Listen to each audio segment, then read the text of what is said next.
We've already covered the top trade targets the New Orleans Pelicans should be looking at, but with the trade deadline a month away and the trade rumors starting to heat up, let's look at even more trade targets for the Pels, including Gary Trent Jr., Kyle Kuzma, Jakob Poeltl. It's the Friday episode of Locked On Pelicans. Let's go!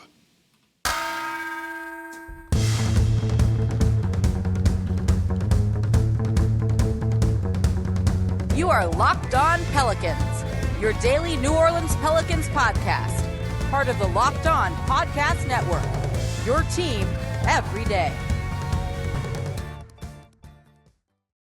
Welcome to another edition of Locked On Pelicans, the daily podcast covering your favorite team, the New Orleans Pelicans at NBA, part of the Locked On Podcast Network, your team every day, available wherever you get your podcasts and available on YouTube. I'm your host, Pelicans Insider, credential member of the media, Jake Madison, at NOLA Jake on Twitter. Here with y'all on this Friday, final show of the week. It is game day for the Pelicans. But we're going to look at some trade targets. Kyle Kuzma, Gary Trent Jr., Jakob Poeltl, and maybe a few others in there too, as the trade deadline is sneaking right up on us. And of course, thank you for making Locked On Pelicans your first listen today and every day. We're here Monday through Friday for y'all, coming to you like no one else is, breaking down the biggest stories, the topics you want to hear about this Pelicans team, completely free Monday through Friday. Subscribe wherever you get your podcasts and on YouTube. If you want to support the channel, number one thing you can do, comment down below. And today's episode of Locked On Pelicans is brought to you by LinkedIn. LinkedIn Jobs helps you find the qualified candidates you want to talk to faster. Post your job for free at linkedin.com/lockedonnba. So we'll get into the trade targets here in a second, but I want to tell you a story that happened to me yesterday that made me laugh. I'm out in California, Los Angeles for work. And after a couple of meetings throughout the day, I went for a walk around UCLA's campus. And I wore my Not on Herb shirt from Pro Pels Talk Brute Crew Media, friends of the show.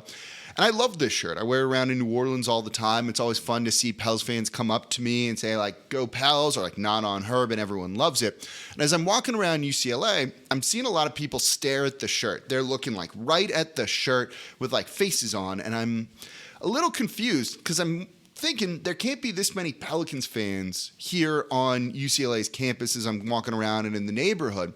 And it kind of dawns on me that Not on Herb in Los Angeles has a very different meaning than it does in New Orleans, and that I'm basically just saying, hey, look at how uncool I am to everyone that was seeing me. And I just started kind of laughing there. It's just a very different meaning in a very different city, where in New Orleans, everyone loves the Not on Herb shirt, and in another part of the world, maybe not so much. Something that just made me laugh, and I was like, wow, I'm really unhip here. So anyway, let's get into the trade talk out of my unbelievably embarrassing story here. So 3 more trade targets for you, 3 trades for New Orleans. Let's start with one that was really big time requested after the last show that I did, and that's Gary Trent Jr. of the Toronto Raptors. We don't know if Toronto is going to want to tank and rebuild or what they're trying to do, but that team isn't good right now. They're actually really struggling. They're out of the play-in tournament at 18-23. And Gary Trent Jr. is a guy on an expiring deal. It's technically this year and one other year, but next year he has a player option. If they're this bad with this roster, do you want to re-sign Gary Trent Jr. to that roster at $20+ million? And it seems almost assuredly that he will opt out of that deal and look to get a new contract in free agency. It pays him $18.785 million next season. He's making $17.5 this year. I think New Orleans, for the right guy, would be open to paying that money, even though it does mean you're going to be heading deep into the luxury tax. And you need to be careful with trading for him right now and sending out the right kind of salary so that this doesn't push you over into the luxury tax this year. A number of the guys we're going to look at, all of the guys actually we're going to look at today, are going to need a new contract, and that's something to keep in mind. It maybe prevents New Orleans from really trying to make a move. But Gary Trent Jr., if you're looking for kind of a spark plug off the bench, a microwave scorer, he can definitely do it. 18.5 points per game this season. He's shooting 36.7% from 3, but that's down from 38.3% for Toronto last year. He can just go out and score, and in general is very reliable at that. He can do it on volume too, over 7 attempts per game, and he's a career 38.5% shooter from 3. He'll also give you a couple of rebounds, maybe an assist or so. And he's good enough defensively without being, good on that side. He's probably adequate there, if anything. Decent size at the guard position at 6'5". He can play small forward a little bit too, but starts to get undersized there. You like what you get from him, which is just going to be scoring. And I think when you look at him, this is something that's going to be really important, particularly with the other couple of guys that we're going to talk about in today's show. He doesn't mind coming off of the bench. This is a guy who kind of embraced being a bench player, a role player for the right team. And that's probably what he would do here in New Orleans. I don't see him slotting into the starting lineup when this team is fully healthy. I think they'd prefer him to come off of the bench and essentially maybe just replace those minutes for Dyson Daniels and give you much more scoring there. Not Dyson Daniels, Devontae Graham, who would probably need to go out in a trade for him. You pair him and Dyson Daniels in the backcourt, and I think you could have something there that you could really build upon next year too. But you have to be very certain that Gary Trent Jr. is the guy that's going to go out and get you that championship or push you into making the conference finals because he's going to make $20+ million next season. Volume shooter like that can score and that doesn't mind coming off of the bench. That's a guy that's going to be in demand. He started about half of his games in the NBA, so he's a guy that can kind of embrace any role here, I think. And I think that's a guy that's worth having. Those guys that are kind of team first, that's important to look at. And when we talk about maybe Kyle Kuzma next, I don't know if that's necessarily going to be the case for him, as good of a player as he is right now. Is he going to embrace a role off the bench? And we'll talk about that. But Gary Trent Jr. certainly would do that. He's a guy I think that would fit. Toronto's going to ask for a lot of picks. You might need to kind of throw an overwhelming number of picks at them to convince them to start rebuilding because that doesn't seem to be their way. That doesn't seem to be the MO and what they would like to do. So you're going to have to be really convincing with the amount of first-round picks. Or they can then use those first-round picks not to rebuild, but to go trade for another star and try and make it work. Asai Ujiri is very good at retooling on the fly and bringing their type of guys in. So I think they could do that. And if you throw enough picks at them, they'll definitely trade you Gary Trent Jr., whether or not they're trying to win this year or not. So I think he should be a top trade target for the New Orleans Pelicans. But what about a guy that we just saw that scored very well against New Orleans, Kyle Kuzma? Let's look at him coming up next in today's episode of Locked On Pelicans. Before we do that, though, today's episode of Locked On Pelicans is brought to you by LinkedIn Jobs. As a small business owner or a hiring manager, you know that success in 2023 all depends on the team members you surround yourself with. That's why you check out LinkedIn Jobs. With LinkedIn Jobs, you can hire qualified candidates more efficiently by matching open roles with people who have the skills, values, and experiences to help you achieve your goals. You don't want to have those open positions. It puts more stress on your other employees. What if they quit too, and now you have 2 openings or more because of the stress that you put them under? Fill the job fast with the right candidate. Get your business going. LinkedIn Jobs helps you do that by quickly attracting qualified candidates to your open jobs with targeting tools. They go beyond resume data. They use insights from your job post, company, and their 875 million member profiles to put your post in front of the most qualified candidates. And LinkedIn Jobs makes it easy to screen and rate applicants based on your job qualifications all in one platform. And it's why small businesses rate LinkedIn Jobs number 1 in delivering quality hires versus the leading competition. LinkedIn Jobs helps you find the qualified candidates you want to talk to faster. Post your job for free at linkedin.com/lockedonnba. That's linkedin.com/lockedonnba to post your job for free. Terms and conditions apply. And thank you for making Locked On Pelicans your first listen today and every day. We're here Monday through Friday for y'all, breaking down everything you want to know about the Pelicans team. There's going to be a lot of trade deadline talk in the future here as we're heading right towards it, less than a month away right now. And now, if you're a second listen, go check out Locked On NBA. I'm on there every Wednesday breaking down the biggest stories around the entirety of the association. You want to catch up on what you need to know about the NBA as a whole? Go check out Locked On NBA, especially on Wednesdays. It's our national show. It does really well. Go listen to Locked On NBA, particularly on Wednesdays. So let's continue the trade target talk here, looking at guys that would make sense for New Orleans to go after. As I've talked about yesterday and in shows before, I think New Orleans could use another scorer. Yes, they lost that game to the Boston Celtics when scoring was a problem, but when you don't have Zion Williamson and Brandon Ingram, of course that's going to be the case. But I think the defense, frankly, has been very good all season long. I don't know if they necessarily need to do a ton to try and upgrade that. The offense we've seen at times really try and get it going, but they can't, and it kind of grinds to a halt. They needed to get some buckets to try and beat Boston. They couldn't. There have been times when Zion's on the court and they struggle to get buckets because teams are doubling him. So why not add another score to this team to try and alleviate that a little bit, particularly because who knows when these guys are coming back? Do you trust Zion to stay healthy for a whole season? For Brandon Ingram to stay healthy for a whole season? I think that's a bit of an open question. They're allowed to miss games. I'm not saying that you need him to play all 82 or anything like that, but a little bit of insurance wouldn't necessarily be a bad thing, and that's something that I do think the Pelicans should look at. Maybe it is time to kind of go and get that sixth man that can really help you with some of the bench scoring and give you a little bit more consistency on a night-to-night basis. So, another player that would fit that role is Kyle Kuzma from the Washington Wizards. This is like bringing the Anthony Davis trade full circle, right? You remember when they were negotiating with the Lakers, they were like, oh, we love Kyle Kuzma. They didn't love Kyle Kuzma. But we love Kyle Kuzma, so if you're not throwing him in the deal, you're going to need to put in more picks, other things like that. And it worked. And they got kind of the boatload, that's a haul, folks, from the Lakers because of that self-claimed love of Kyle Kuzma, that leak of all of that, and it gave them a lot more leverage. And then Kuzma was eventually traded away to the Washington Wizards. So, he's good now. He wasn't good back then. He showed some promise back then, but he's become really, really good after kind of like 2 down years, 1 mediocre year last year with the Washington Wizards. This year, he's averaging 21.3 points per game.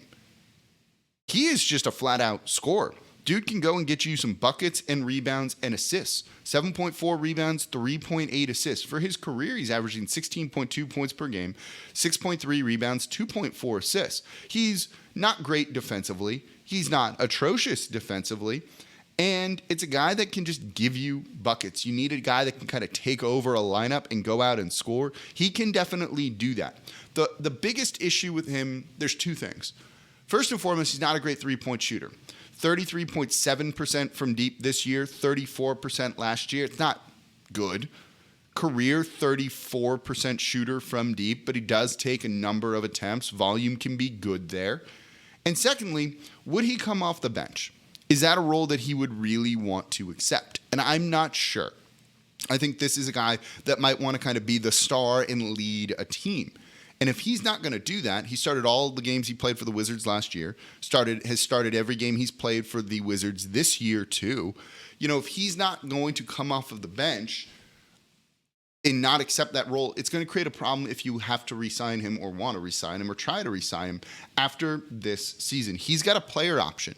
He's only going to cost you $13 million this year. It's a player option for $13 million next season, but you better believe that he's going to opt out of that, and he's going to be looking for $20+ million. And given the scoring that he's had this year, he might get it. That worries me. If you go, okay, you're going to come off the bench, we'll give you $20 million, or there's another team that's saying you'll be a starter and here's $20 million, which one might he choose? I'm not certain that he would choose New Orleans. And so the difficulty in re-signing him for the future, especially because you would need to give up at least 2 first-round picks for him, worries me. I think you can sign Gary Trent Jr. I think you get him bought into that role, given that he's spoken openly about liking coming off the bench and the role that he's played. But if that's not going to happen with Kyle Kuzma, that's a guy that they probably need to really consider staying away from. Otherwise, I think he makes a ton of sense. Like a ton of sense. He's only 27, be 28 next year. He's a guy that is young and still fits the timeline, gives you some established presence on here. A guy that we've seen take over games and lead teams. Not too very many wins, but he's capable of doing it in terms of scoring. So this is a guy that I do feel would make a lot of sense here in New Orleans, and that really does fit a lot of what they're trying to do. But the ability to re-sign him worries me. You don't want to give up 2-3 draft picks, plus whatever players you have to give up, right? And then all of a sudden he walks in a year. Gary Trent Jr. is easier to re-sign. Kyle Kuzma, not so much, because I don't see him as a starter on this team, even with the scoring that he provides. I think you need him off the bench, and he'll still get a lot of minutes, and maybe he closes games at times, but I don't see him being a starter. And if he's not going to accept that role, that presents a very, very big problem. All the trades, by the way, that we're looking at today, the one that we just talked about with Gary Trent Jr., you're looking at including some combination of Devontae Graham, Jackson Hayes, maybe Garrett Temple in there to make the salaries work, rather than, and you could include Kira Lewis Jr. in any of these deals too, even though I actually kind of want to see him play more here in New Orleans and see what he's capable of showing, because there's been a few flashes or two where it's like, oh yeah, that's the potential that he's had and why New Orleans drafted him where they did. I think you can glue that guy in there, but you're trying to make do with picks, and you're trying to make that the reason that these teams are trading these players to you. And the salaries, for the most part, work out. Kyle Kuzma, you might be able to save a little bit of money. Gary Trent Jr., you might be pushing the luxury tax this year, so you might need to make another deal that then ducks you under the luxury tax, because you don't want that clock to start ticking, because if you do make one of these trades and you're looking to re-sign the guy, which assuredly they are, you're going to be in the luxury tax next year. So you have to factor all of that in mind when trying to talk about guys that the Pelicans could be targeting. But let's look at one other one here. Different position than a scoring guard off the bench, and one that maybe complicates the trade deadline for New Orleans, but in a good way, and makes you look at multiple deals, and that's Jakob Poeltl from the San Antonio Spurs, along with another player that he could be packaged with. Let's look at that coming up here next in today's episode of Locked On Pelicans. Before we do that, though, today's episode of Locked On Pelicans is brought to you by BetOnline.net. BetOnline.net is your number one source for sports betting info, stats, news, and analysis. Get all the latest odds and trends for every professional and amateur league out there. Whether it's the pro football playoffs, the NBA, they've got it all over at BetOnline.net. And if you love sports podcasts, you can even find those at BetOnline as well. So it's the fastest and easiest way to get your sports betting info. So head to the website today. You can also get there on your mobile device to learn more about the trends in action happening right now over at BetOnline.net. BetOnline, where the game starts. And thank you for making Locked On Pelicans your first listen today and every day. We're here Monday through Friday like no one else is coming to you, breaking down everything you want to know about this Pelicans team. We might need to do a show on Brandon Ingram's injury too. We'll look at that maybe next week, or hopefully he's going to be playing. And now for your second listen, go check out Locked On Saints. Host Ross Jackson breaking down everything black and gold. You talk about LinkedIn, getting the right person for the job. Hiring him years ago for Locked On was like the best decision Locked On's ever made. Ross Jackson breaking down everything black and gold. More picks, ideally, for Sean Payton in any sort of trade. He's covering it all and what they're going to do for the QB situation. Go check out Locked On Saints as your second listen. Okay, today we are talking about trade targets for the New Orleans Pelicans. Are they going to make a move? Might they not make a move? Who knows yet? I think they also could stand pat. You know, there's an argument to be said. Again, you've been competitive in all of these games for the most part, and you're missing Zion and Brandon Ingram. That's a good sign. If they were playing, do you win that game against the Boston Celtics? And I think there's a good chance of it. But also, more help is never a bad thing. Boston went to the finals. They have a very good team, and they looked and traded for Malcolm Brogdon this past offseason to give them another bucket getter, a guy that can kind of come in and really provide a lot of stability on that second unit. It's not a bad approach. They look really good this year, and Malcolm Brogdon is a big reason why.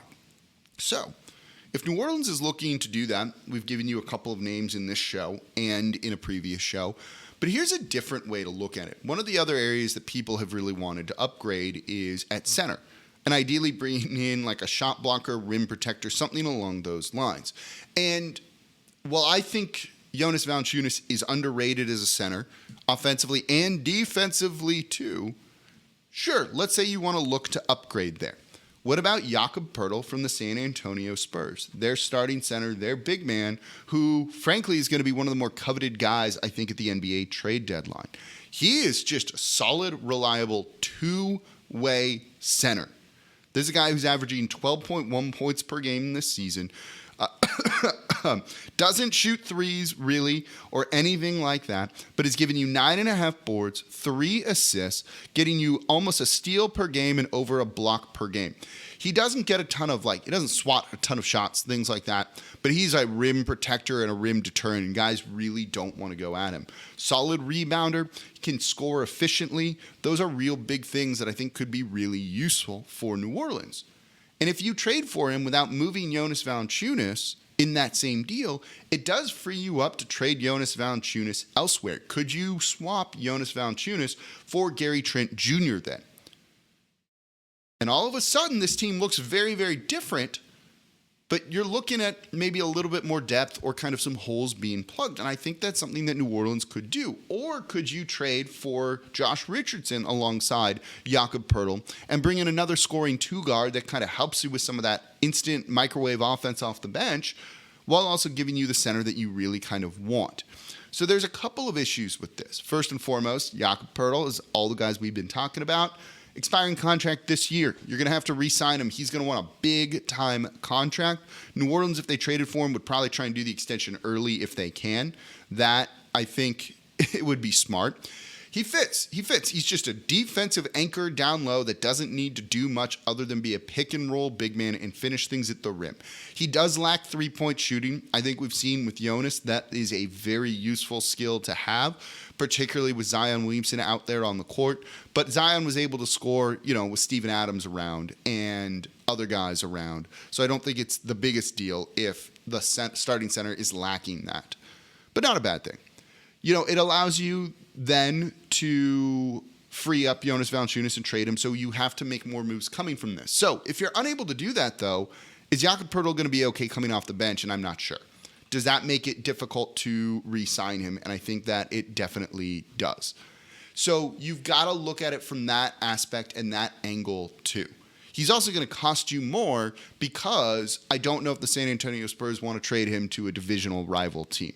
That could be a very big problem as well. So you're going to need to throw a lot of picks there. This also might be one of those situations where you are looking at having to get in a bidding war with another team, which is going to drive the price up as well. But if you want more defense, and that's not necessarily a bad thing for the Pelicans, Jakob Poeltl fits the bill. He's a guy that really would fit here, I think. Just be a pick and roll big, trying to move downhill like that, play defense, give the Pelicans a little bit more rim protection than they have. Though again, the defense has been consistently ranked right around 6 all year long. I don't necessarily know if they need that sort of thing. But I like him a lot as a player. He's going to be expensive to re-sign. You're looking at paying the luxury tax next season. But if you could do a 3-team trade where Jakob Poeltl comes in, Gary Trent Jr. comes in, Valanciunas goes out, and whatever it is you need to send out for Poeltl goes out, because the Spurs are trying to tank. They don't care about players at that point. Your team looks really good. You have your starting center still that maybe you like a little bit more, and another scoring guy off the bench in Gary Trent Jr., who I think should be a top trade target for New Orleans. There is one other big concern about this, big being the optimal word here, pun intended. We've seen Willie Green like to close with Larry Nance Jr., a more mobile center, less of a rim protector. Poeltl can play on the perimeter too, not probably as well as Larry Nance Jr. does. Does that mean that if you're trading for this guy, extending him again, as they've done for all the centers here, and then coach doesn't play him in crunch time, and is that a problem? It might be. It might be. It might not be either. It's worked with Larry Nance Jr. so far, but if you're kind of committing these resources for this type of player, you would hope that he would be out there on the court. Something to consider with all of these moves. And let me know in the comments down below on YouTube. Do you like any of these trades? Is there another trade target you have in mind? Because trust me, we'll be doing more shows like this in the lead up to the NBA's trade deadline. Gary Trent Jr., Kyle Kuzma, Jakob Poeltl, someone else, or make no move, that's okay too. Let me know in the comments down below on YouTube. And that's going to do it for this episode of Locked On Pelicans. Thank you all so much for listening. That's going to do it for the week of Locked On Pelicans too. Enjoy the game tonight. Hopefully the Pelicans can get a win. Keep kind of playing 500 on this road trip would certainly be a good thing. And as always, I'm your host, Jake Madison, at NOLA Jake on Twitter. And I'll be back with y'all on Monday.